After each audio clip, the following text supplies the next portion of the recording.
Welcome to Networking RX, a podcast devoted to helping business professionals like you enhance your networking skills in order to become more proficient giving and receiving quality business referrals and improving the overall quality of your life and the lives of those around you. The Networking RX podcast is a production of AmSpirit Business Connections, an organization whose mission is to empower business success through networking. As many of you know, or if you don't know, you're going to know now, I've written a number of books. And for years, I was just content with having books. I had books out there. I really wasn't worried if they were on Kindle or anything. I had books, and they were read. People bought them. People do buy them. And so I have a series of books. But I was recording a podcast, doing an interview on my podcast several months ago. And I had a woman on there who had written like 50 books. I'm like, oh my God, 50 books. You know, I think I'm at 5. And so I was intrigued. And for those who are not familiar, if you're podcasting, you're generally talking with your guest before you get on to hit record. And then after record, sometimes you'll do a pre-call with people just to compare notes, what direction are we going to take this, so on and so forth. What do you want to get out on the podcast, so on and so forth. But so when we were done, when I was done talking with this particular guest, she asked me if I had audiobooks, and I'm like, no, I hadn't. And for me, it was like, I just don't want to sit in the studio and sit there and record my book. To me, it seemed like horribly time consuming. And, I just have lots of other things to do with my time. But at any rate, she shared with me about a program through Amazon's Audible, which is called ACX, acx.com. If you have a book and you're looking to get your book into audio, look into acx.com. And she went on to share that how it works, or one of the ways it can work, is that you can put your book out there for people to voiceover. And there's voiceover talent out there that's willing to voice over the book for you. And there's a number of different ways that you can do it, but one of the ways is you just put your book out there and somebody will bid on it, if you will, and you'll just share the royalties with them.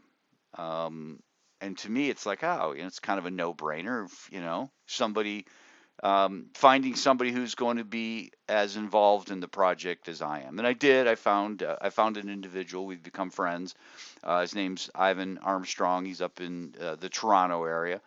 And so we're putting a lot of these, we're starting to take my books and create audiobooks. He's really helping a lot with the whole process. And so anyhow, that's really the point to this is this little bit of tidbit of information I got off my podcast. It reminds me of a story that I read in the book The Living Company by Ari DeGuys. And the story that Ari DeGuys shares in there is about birds, and that, well, it's about milk too, but in the right around the turn of the turn into from the 1800s to the 1900s, the dawn of the 20th century. We're in the 21st century for those who haven't done the math. But they had this long-standing tradition in the United Kingdom of delivering milk door to door. Now, I guess it wasn't long-standing, but it was starting to be delivered door to door. If you stop and you think about it, that we're starting to have cars, and we can get things to people. And so we're going to deliver milk to your door. We're going to put it in a carafe. We're going to put it on your front step. You're not going to have to be chasing off to get your milk, because we will deliver it right to you, which was wonderfully convenient. This was before they pasteurized the milk and before they homogenized the milk. Homogenizing the milk is where they, spin it, and the cream is just super suspended into the milk. So what was happening is that the cream would rise to the top. And these were milk carafes. They weren't cartons like we have today, but they were glass bottles. And so the milk would rise to the top, and they didn't put tops on these bottles. This is all, we know a lot about germs. At any rate, birds would perch themselves on the carafes and pick the cream out because the cream floats to the top. And so obviously very unsanitary, yuck. I get it. I hear it all the time when I tell this story. But as we progressed, and people don't want to lose the nutrients because the fat is a big component of the nutrients, and people are doing things with the fat, and they don't want birds in their milk, for obvious reasons, hopefully obvious reasons. And so we come up with this aluminum thing and start putting aluminum foil caps on the milk. So now the birds can't get at it, except the birds could get at it. There were particular birds out there that were fully capable of getting on that carafe, pulling back the aluminum top, and getting at the cream. And these birds were titmice. And it was a problem. And I think how they ultimately, they ultimately solved the problem by stop delivering milk door to door. But the short-term fix is they had little containers on your porch. It was a little tub that insulated tub that you could put the milk in, and it had a top that closed. I remember when I was a kid, seeing people that had these things. But anyhow, neither here nor there. So these titmice are able to pull the foil off. And it was interesting because there were other birds, for example, the red robins, who were similar in size with the titmice, weren't able to do it. I don't know if they weren't able to do it, they just never learned how to do it. And so they started looking at the difference between these two birds. And really it came into how the birds socialized. And the titmice live in groups of 12 to 20 birds, except during mating season, they pair up. Don't need to explain any more than that. Robins are totally different. Robins are very territorial. A single robin will have a territory and will chase other robins out of that territory, and the only other time there's a robin allowed in that territory is during mating season. And I don't need to explain that. Hopefully don't need to explain that. That's not my podcast. So what probably happened within the titmice population is one bird figured it out. This is what you need to do. This is how you get the top off these things. You're not going to foil us, pun intended. You're not going to foil us birds. We'll get the top off.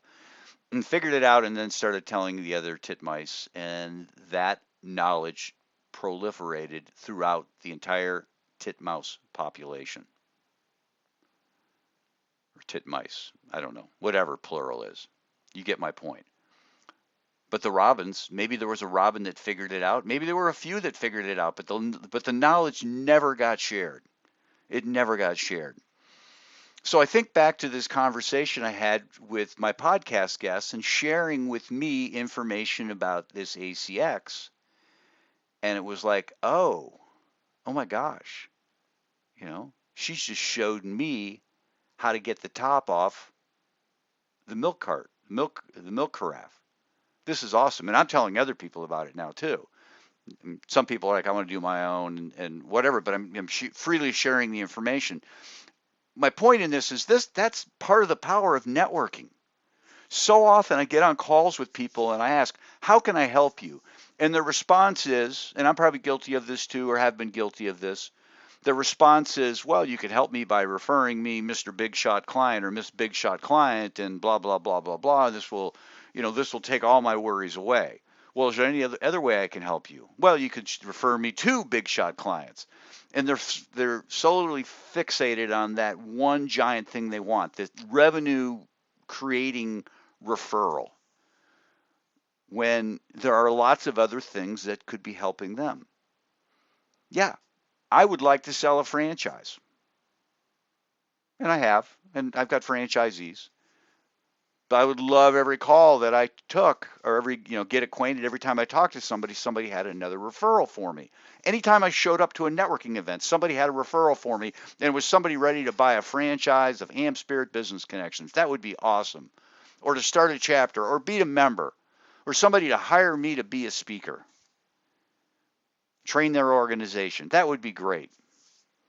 But there's lots of other little things that I need in my business, and you do too.